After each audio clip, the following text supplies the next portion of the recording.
Magandang araw mga bata. Ngayon ay nakatakda tayong magbasa ng isang kwento. Ngunit bago nating basahin ang kwento, may mga ilang salita tayong pagbibigyan pagkakahulugan. Ang mga salita ay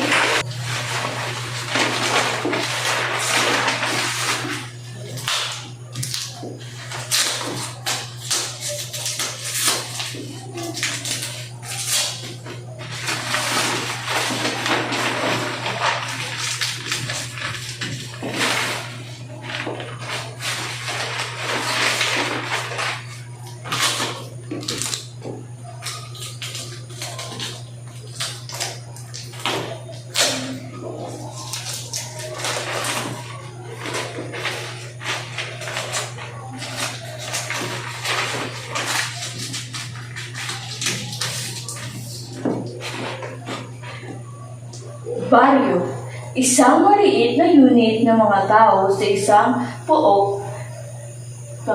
Pangalawa, telebisyon, isang mahalagang medium sa larangan ng broadcast media at hindi makakailang bahagi ng buhay ng bawat Pilipino. Pangatlo, balon, ay isang butas mula sa lupa na ginagawa upang makaigib o makakuha ng tubig. Ngayon ay may inanda akong aktibidad. Ngayon, sasagutin niyo ito at pansinin niyo kung ano ang mga salita na nabuo niyo sa ating aktibidad. Halimbawa,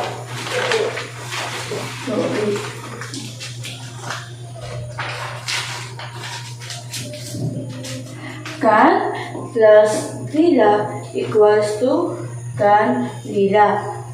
Ngayon, naintindihan niyo po ba mga bata bago natin sagutan itong ating gawain? Mahusay.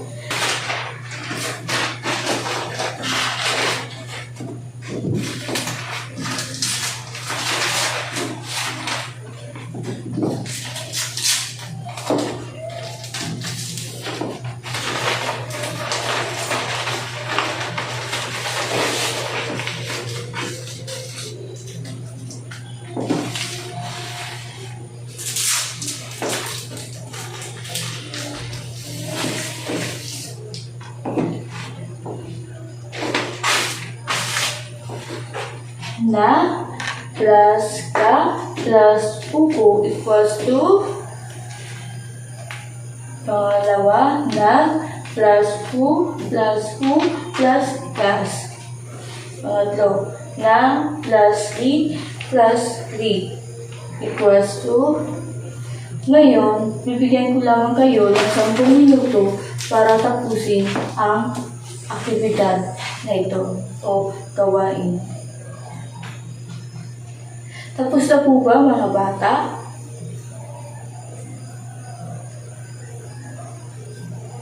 Ngayon ay sasagutin na natin na plus ka plus upo equals to nakaupo. Pangalawa, na plus hu plus gas equals to naghuhugas. Pangatlo, na plus li ko equals to naliligo. Ngayon, sa tingin niyo mga bata, ano ang mga salita na nabuo natin? Tama, ang mga salita na nabuo natin ay ang pandiwa. Ito ay may kaalaman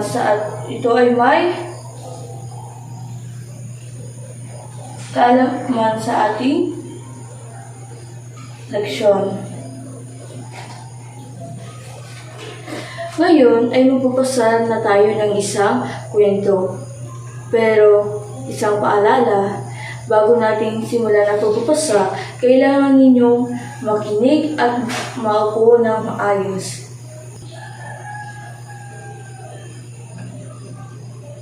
Handa na bang makinig, mga bata? Buti naman. Ngayon, ang babasahin natin may gumagat na ang tatlong magkakapatid. Ano nga ang pamagat ng ating kwento? Tama, ang tatlong magkakapatid.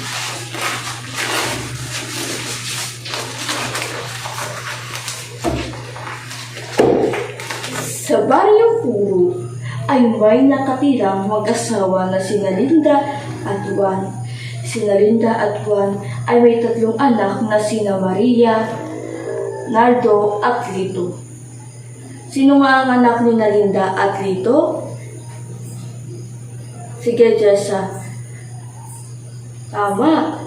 Ang anak ni Linda at Juan ay sina Lito, Maria at Nardo. Ang kanilang ama ay magsasaka, samantalang ang kanilang ina ay minsan nakikipaglabandera sa kanilang kapitbahay. Ano nga ang trabaho ng kanyang ama? Tama, ang trabaho ng kanyang ama ay magsasaka. Ano naman ang trabaho ng kanilang ina? Sige, Mark.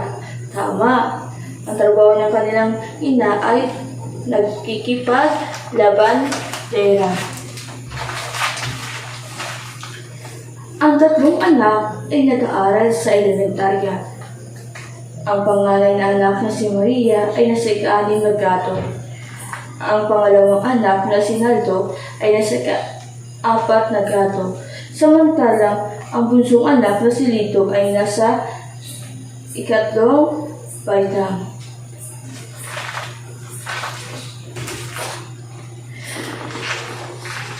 Ano nga ang grado ni Maria? Tama. Nasa ika-6 na grado. Si Nardo naman, nasa anong grado na? Tama. Si Nardo ay nasa ika-4 na grado. Ang bunsong anak nila, ang bunsong kapatid na si Lito, anong grado na nila? Tama. Nasa ika-3 baitang.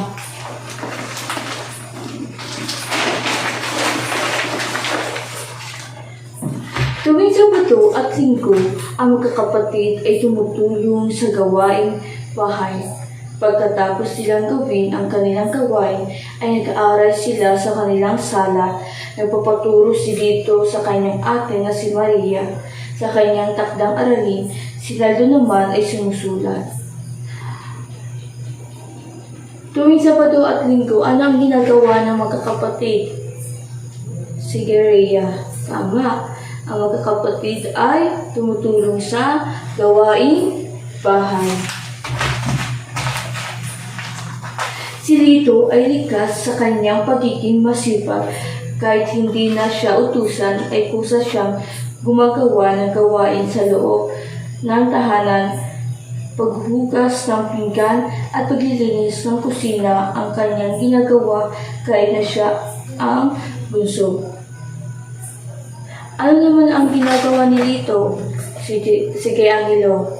Tama, si Lito ay naghuhugas. Nakikinig talaga.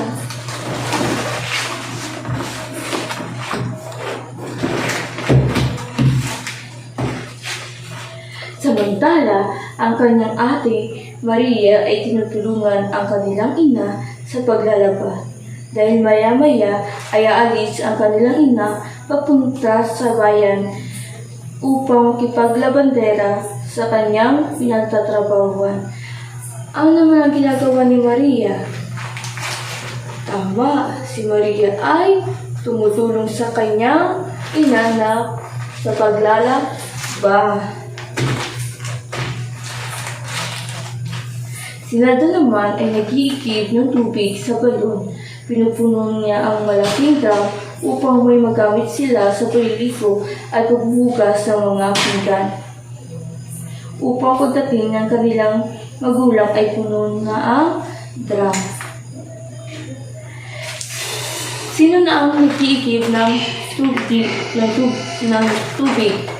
Tama. Si Nardo ang nag-iigib ng o tubig.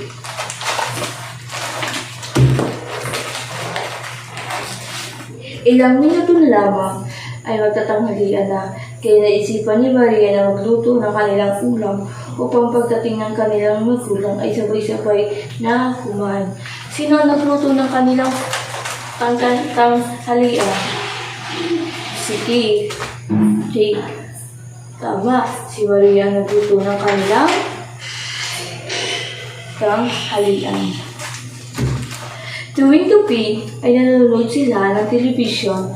Tuwang-tuwa ang kanilang magulang dahil nakita nila na natutulungan ang kanilang anak sa gawain sa bahay. Kahit na hindi na sila utusan, ay kusa silang gumagawa. Masaya-masaya sila dahil nagkakasama sila. Naintindihan niyo po ba ang kwento? Mabuti naman. Nagustuhan niyo pa ang kwento? Mabuti naman. Ang ganon. Ngayon, ay may ilang katanungan ako tungkol sa ating binasang kwento. Sino ang kapatid sa kwento? Sige, Jessa. Tama. Ang magkakapatid sa kwento ay si Maria, Naldo at Lito. Pangalawang tanong. Ano ang ginagawa ng kakapatid tuwing Linggo at Sabado? Sige, Franz. Tama. Ang magkakapatid tuwing Linggo at Sabado ay tumutulong sa gawaing bahay. Pangatlong tanong. Anong naging reaksyon ng kanilang magulang na makita sila na nagtutulong-tulong? Sige, Dan. Tama.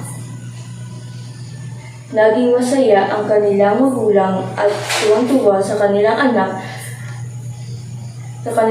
dahil tulong-tulong ito sa paglilinis ng kanilang bahay.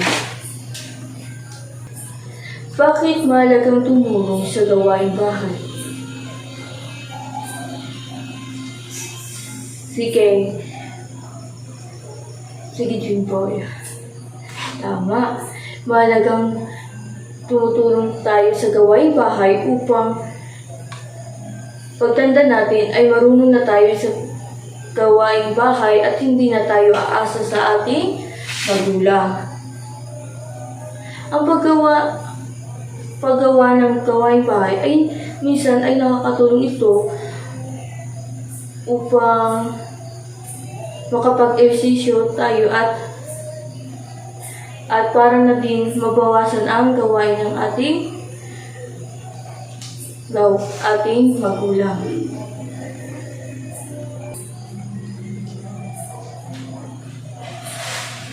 Ngayon, bago tayo dumako sa ating talakayan, ay may gagawin muna tayong pangkatang gawain. Handa na ba ang lahat? Mabuti naman. Ngayon, papangkatin ko kayo sa dalawang grupo. Ito ang unang grupo at ito ang pangalawang grupo. Nakuha po ba, mga bata? Ngayon, ito ang gagawin ng bawat grupo.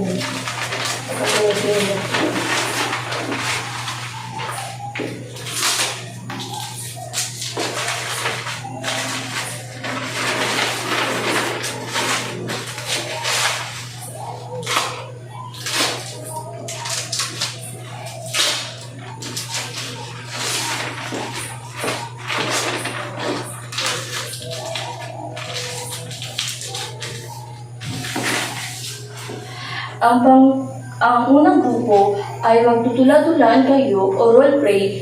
Ipapakita ninyo kung paano tutulungan ang magkakapatid sa gawaing bahay. Pangalawang grupo, gumawa ng isang tula tungkol sa iyong pamilya o kapatid na may 5 o 10 linya. Iulat ito sa klase. Nakuha niyo po ba, mga bata? Ngayon, bibigyan ko lang kayo ng 10 minuto para gawin itong gawain at pagkatapos ng 10 minuto ay ipapakita ninyo dito sa unan o iulat ang inyong ginawa. Naintindihan po ba mga bata?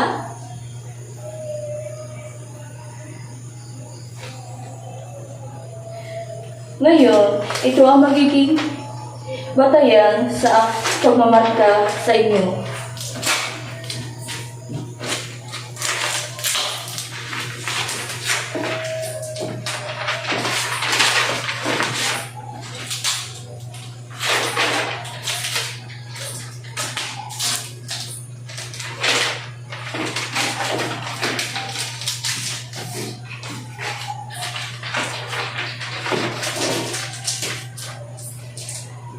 Pangkatuan, makinig. Ito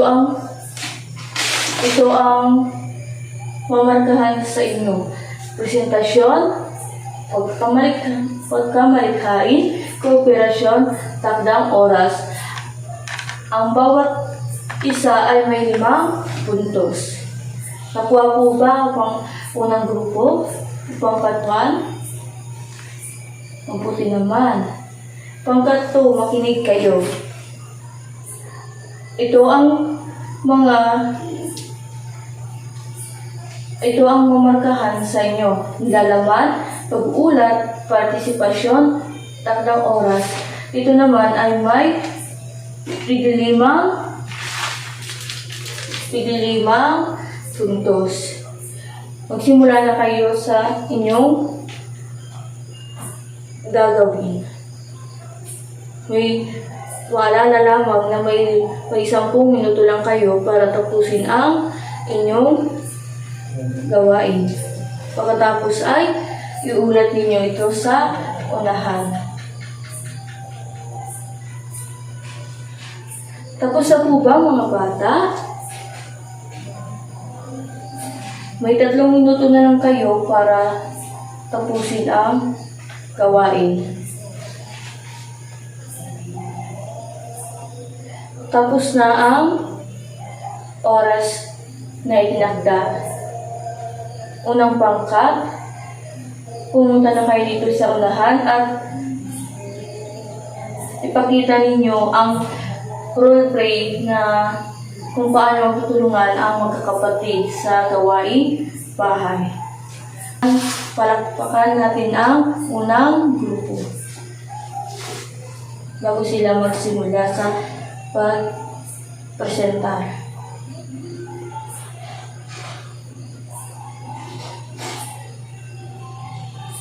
Magaling!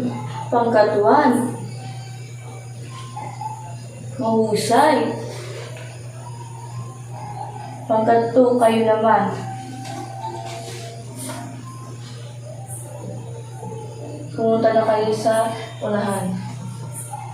Iulat ninyo ang inyong ginawang tula. Napakahusay. Palakpakan natin ang bawat grupo. Bigyan natin sila ng 5 palakpak. 1, 2, 3, 4, 5. Ngayon, ito ang nakuha ninyong marka.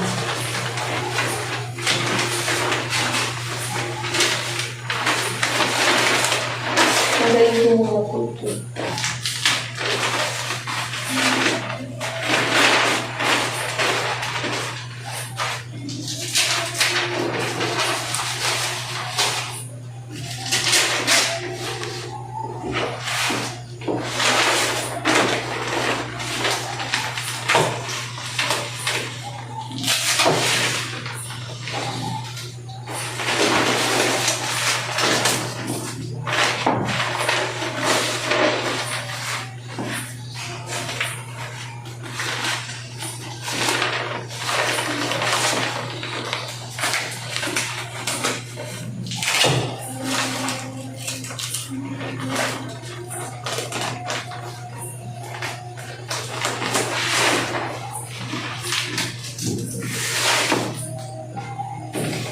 Ito ang nakuhang marka ng unang pangkat.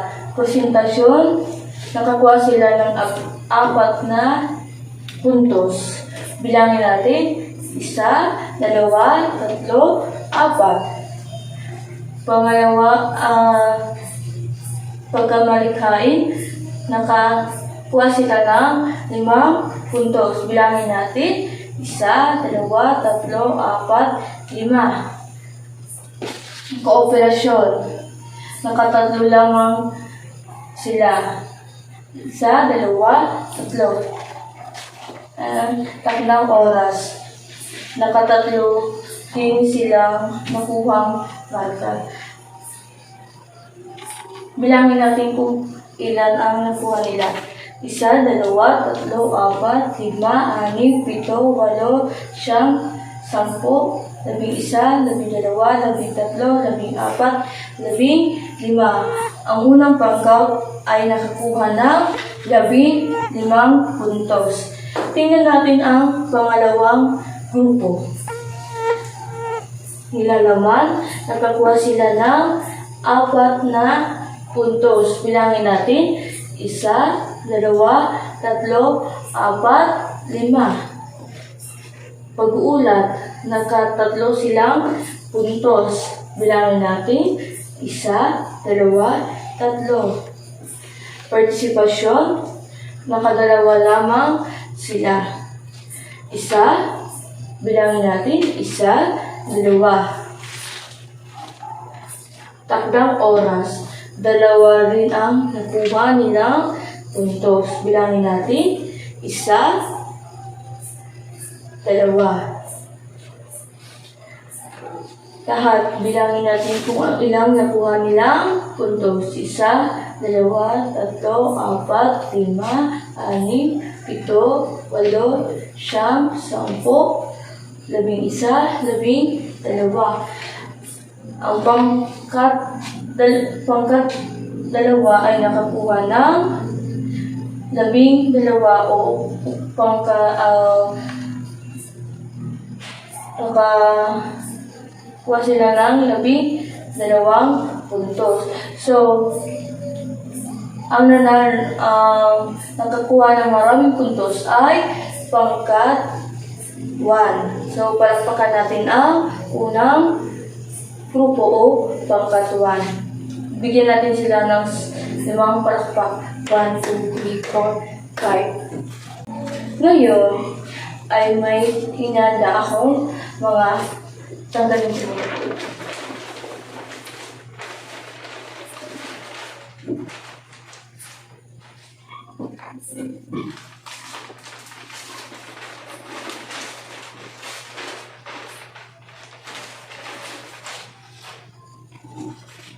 Ngayon ay may ipapakita ko sa inyo mga flashcards.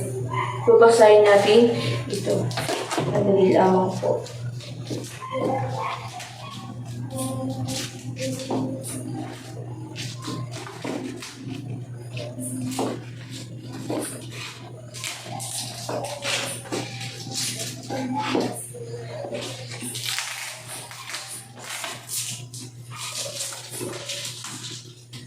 Basahin natin.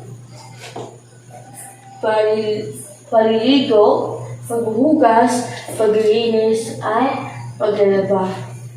Ano napansin ninyo sa mga salita? Sige, Angelo. Tama, ang mga salitang ito ay mga salitang kilos o galaw. So, tinatawag natin ito pandiwa. Ang isa ng mga salitang pandiwa ay salitang nagpapakita ng kilos o galaw. Nagbabago ang anyo nito ayon sa panahon kung kailan ito nagawa o naganap ang isang kilos. Ito ay tinatawag na panahunan o aspekto ng pandiwa. Ito ay naganap, nagaganap at magaganap. Ang ating leksyon ngayon na tatalakayin ay patungkol sa patungkol sa aspekto ng pandiwa. Tanggalin ko muna ito.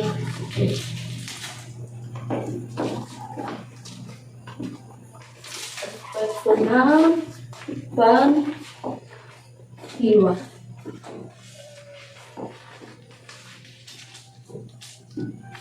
Sandali lang ang mga bata.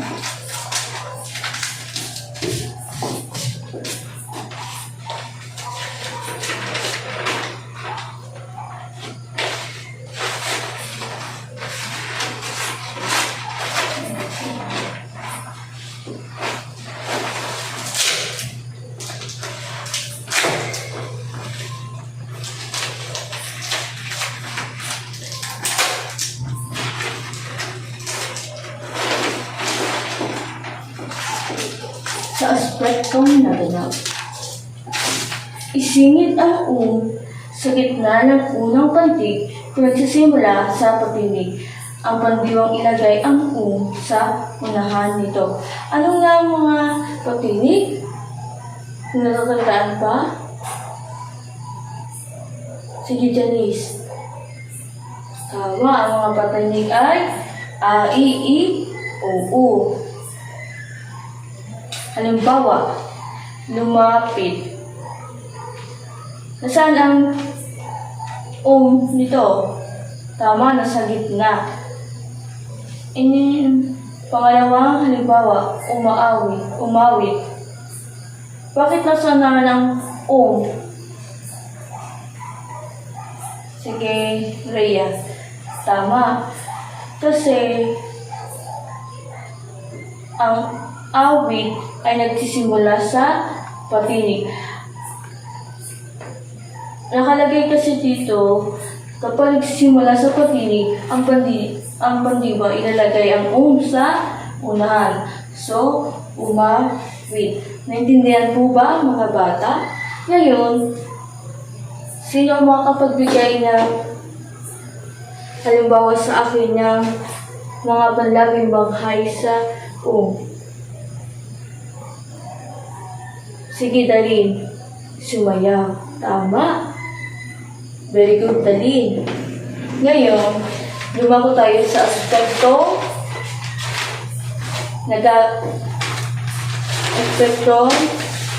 nagaganap.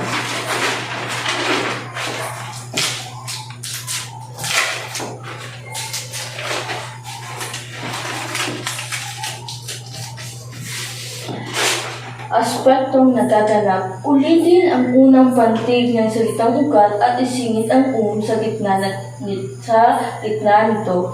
Kung magsisimula sa patinig ang pandiwa, ilagay ang sa unahan. Halimbawa nito, lumalapit.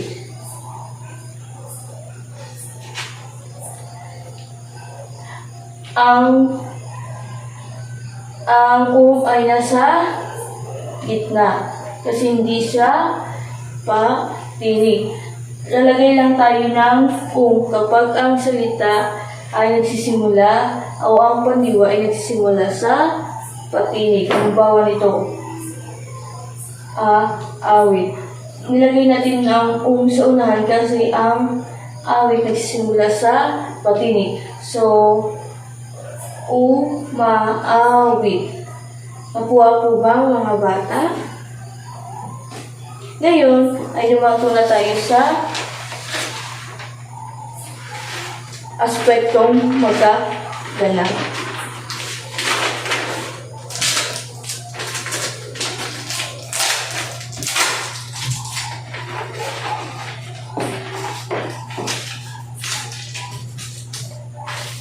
Aspektong magaganap, ulitin ang unang pantig ng salitang ugat. Halimbawa, aawit, lalapit. Naintindihan niyo po ba mga bata? Ulitin natin ang salitang ugat. So, ang awit, ang salitang ugat niya ay awit. So, uulitin natin ang Nakuha po ba, mga bata? Wait lang. Ngayon, tingnan natin itong lalapit. Ang salitang ugat ay lapit. Inulit natin ang la.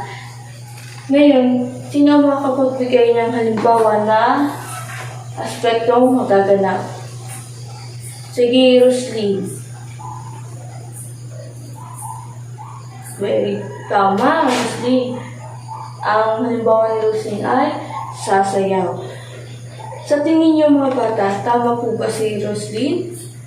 Tama, kasi inulit niya lang ang salitang ugat ng sayaw, kaya naging sasayaw. Nakuha niya po ba mga bata ang mga panlaping banghay sa ulitin ko.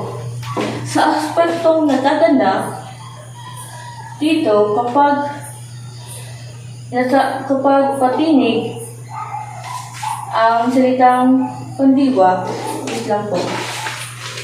Sandali lamang po.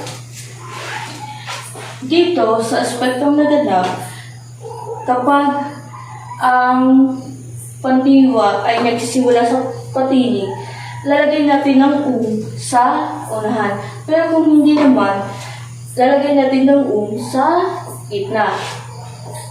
Dito naman, nakuha po ba mga bata? Mabuti naman. Dito naman, dumako naman tayo sa aspektong nagaganap. Aspektong nagaganap, uulitin natin ang salita na salitang ugat. Halimbawa po ba, awit. Ang salitang ugat ito ay awit. So, uulitin natin ang at ilagay natin ang sa unahan kasi ang awit ay nagsisimula sa patinig. Malapit na sa gitna kasi nasa gitna ang kasi hindi naman siya patinig. Ang nakalagay lang kasi dito, ulitin ang unang pantig ng salitang ugat at isingit ang sa gitna nito.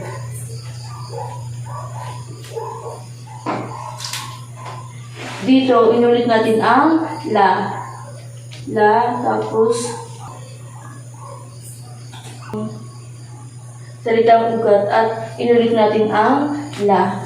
Dito naman, awit ang salitang ugat, ulitin natin ang unang pantig Nakuha po ba mga bata? Ngayon ay dumako na tayo sa aspekto magaganap. Dito, uulitin lang natin ang salitang ugat. Dito, awit. Ang salitang ugat niya ay awit. So, uulitin natin ang Dito naman sa lapit, ang salitang ugat niya ay lapit. So, ulitin natin ang la.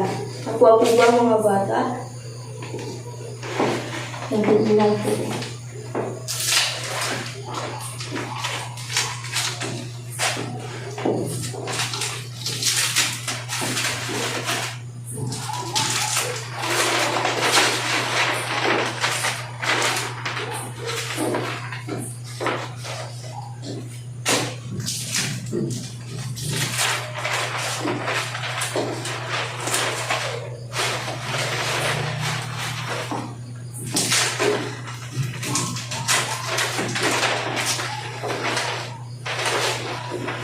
Ngayon ay dumako na tayo sa pangalawang aspekto ng pandiwa.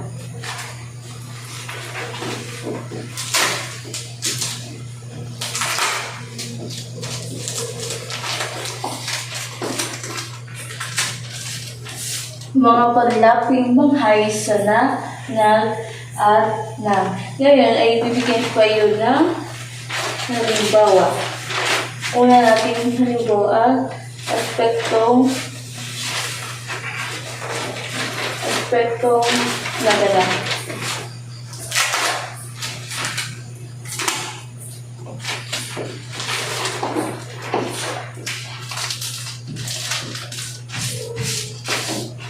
Sa aspektong naganap, ilagay ang nag-una sa unahan ng pandiwa. Halimbawa, ang pandiwa natin dito ay akit at ingat. So, nakalagay dito, ilalagay natin ang nag-una sa unahan ng pandiwa. Halimbawa, ito. Mabigay ako ng halimbawa ng pandiwa. Kayo ang magbibigay ng kung saan nilalagay ang na.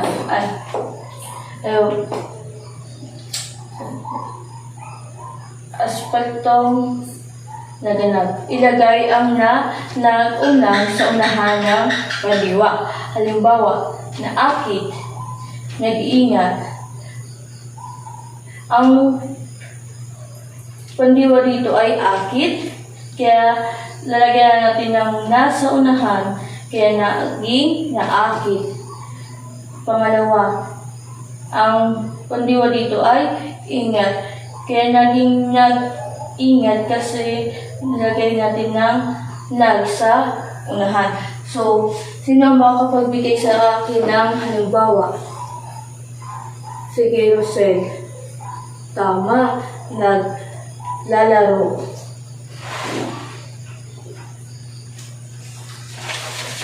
Ngayon ay dumako tayo sa aspektong magaganap.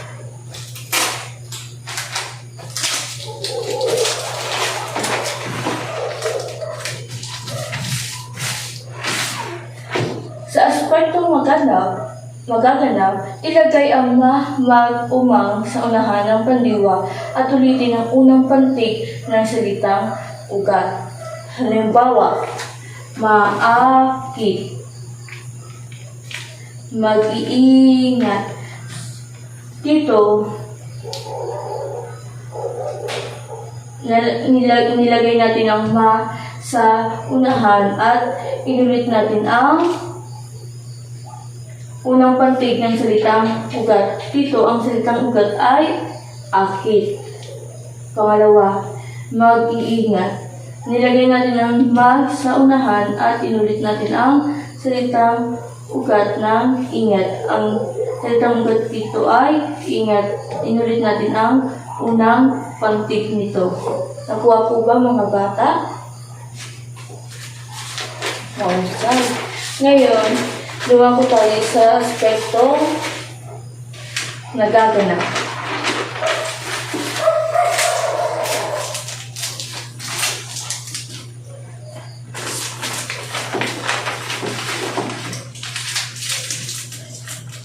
Sa aspektong nagaganap, ilagay ang na sa unahan ng pandiwa at ulitin ang unang pantig ng salitang ugat. Dito naman, halimbawa ay naakit, naaakit. Pangalawa, nag-iingat. Nakuha po ba mga bata? Dito, lalagay natin ulit ng nag-unang sa unahan at ulitin lang natin ang unang pantig ng salitang ugat. Dito sa unang halimbawa natin ay naakit. Ang salitang ugat dito ay akit. So, inulit natin inulit natin dahil ulitin lang natin ang unang pantig. Nakuha po ba mga bata? Ngayon ay dumako na tayo sa ikatlong aspekto ng pandiwa. Tanggalin ko muna ito.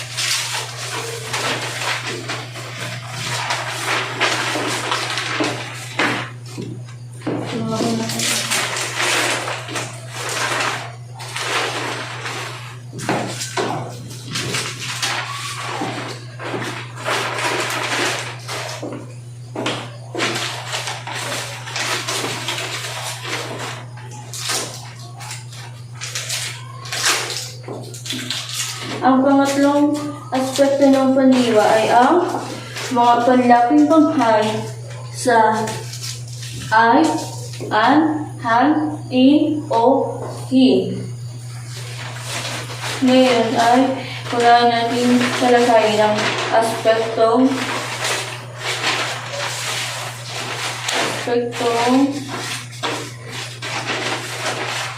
naganap.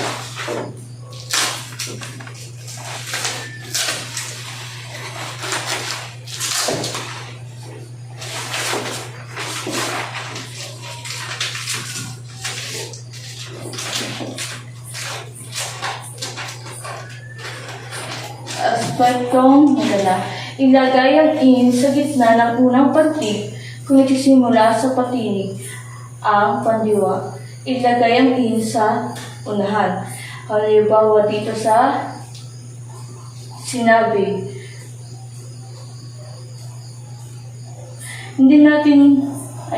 Sinabi, ang in ay nasa gitna. Pangalawa, inalam. Nilagay natin ang in sa unahan dahil ang alam ay nagsisimula sa patinig. Dumako na naman tayo sa ay nakuha ko ba mga bata bago tayo dumako sa pangalawang aspekto? Hindi. Okay, ulitin ko po.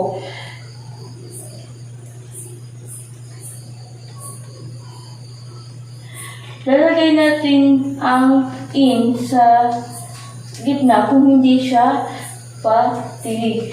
Ang in, ilalagay natin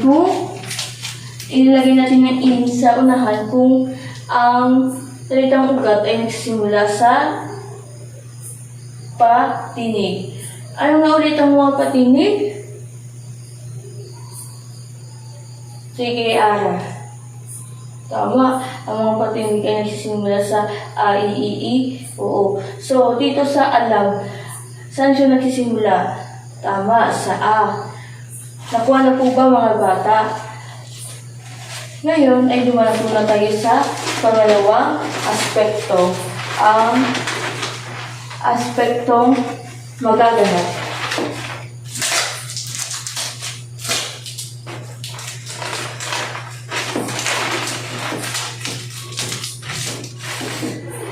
Aspektong magaganap, ulitin ang unang pantig ng salitang ugat at ilagay ang I sa umpisa nito para sa mga pandiwang panghay sa an, han, in o hin. Ilagay ang an, in o hin sa dulo. So, halimbawa, sasabihin. Ang hin ay nasa dulo na. Kasi nagsisimula siya sa ay. Ang ulan niya ay han. Kaya dadagdagan lang natin hin.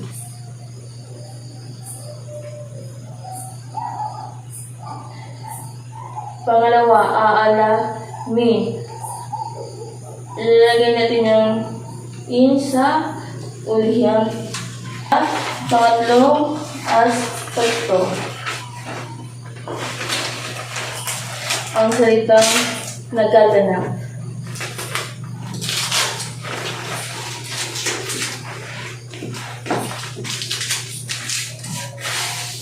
Aspektong nagaganap. Ulitin ang unang pantig ng salitang ugat at ilagay ang in sa unahan. Halimbawa, inaalam, sinasabi.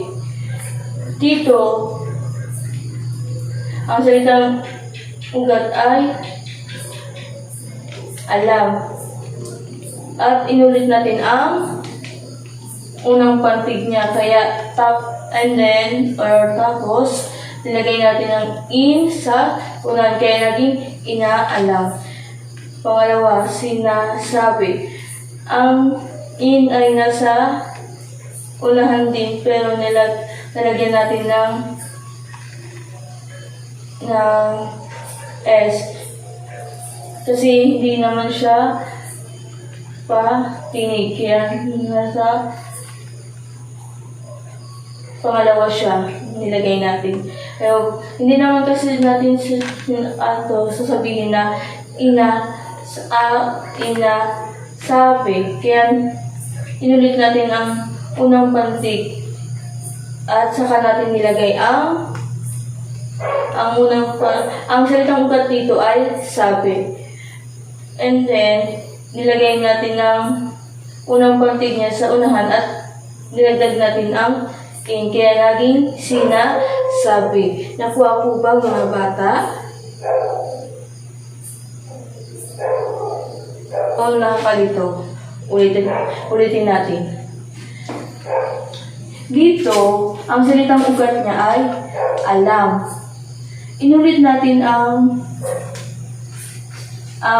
unang pantig ng alam at nilagay natin ng in sa unahan kaya naging ina-alam. Dito naman sa pangalawa, ang salitang ugat niya ay sabi. Inulit natin ang unang pantig ng sabi na letrang S kaya nilagay natin sa unahan at dinagdag natin ang in kaya naging sinasabi. Nakuha po ba mga bata?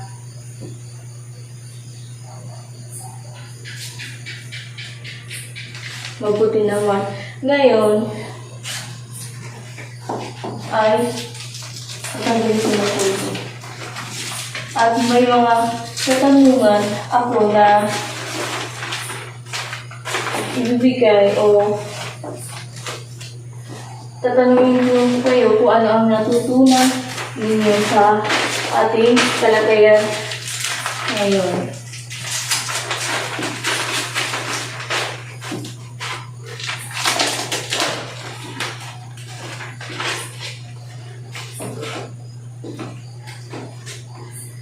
Ano ang natutuhan nyo sa aralin natin na lakay natin ngayong araw?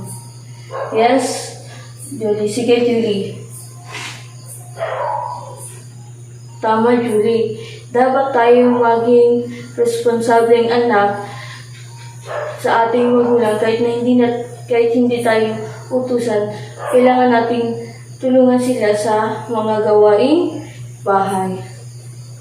Ano ba ang natutunan ninyo ngayon sa ating talakayan? Sige, Carl.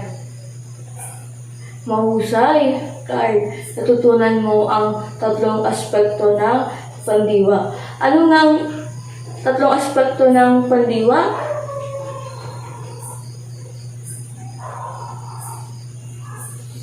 Sige, Clarice. Tama, ito ang magaganap, naganap, at magaganap. Nakuha po ba mga bata? Ngayon ay may susulit tayo. Kumuha ka ng 1/4 sheet of paper at sagutan ito.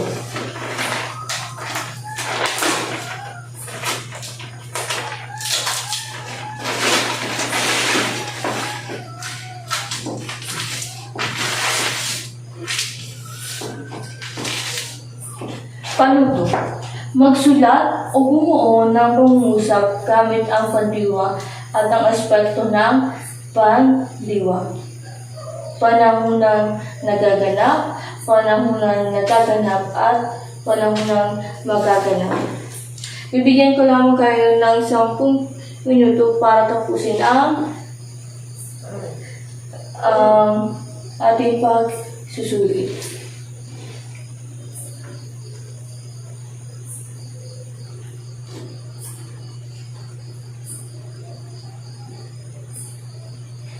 Tapos na po ba mga bata? May 3 minuto na lang kayo para tapusin ang pagsusulit. Pagkatapos niyang sagutan ay ipasa sa unahan. Tapos na ang oras. Pakipasa na ang lahat ng papel sa unahan. Ngayon, Ngayon ay isulat na ninyo, kunin ninyo ang kwaderno ninyo sa Pilipino at isulat itong takdang aralin ninyo.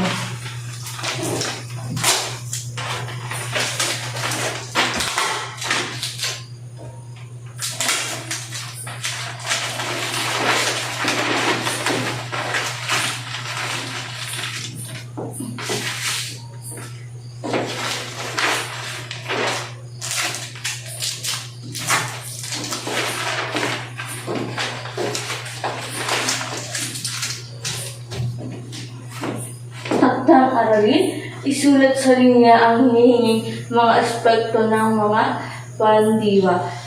Mga pandiwa, laba, lakbay, laro, luto, saing. Pangalawang takdang aralin. Ano ang pang-uri? Manaliksik tungkol sa pang-uri at pag-aralan ito. Tapos na po bang sulatin, mga bata, ang takdang aralin?